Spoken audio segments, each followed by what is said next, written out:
Hello friends, welcome to my channel. Today we will see 10 lines essay on Dr. Manmohan Singh. 1.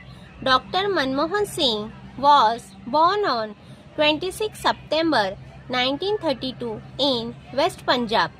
2. Dr. Manmohan Singh was the 13th Prime Minister of India. 3. He was a renowned economist and studied at Oxford University. 4th, he served as India's finance minister from 1991 to 1996. 5th, under his leadership, India saw significant economic growth. 6th, his father was Gurmukh Singh, mother is Amrit Kaur. 7th, he was known for his honesty, humility and integrity.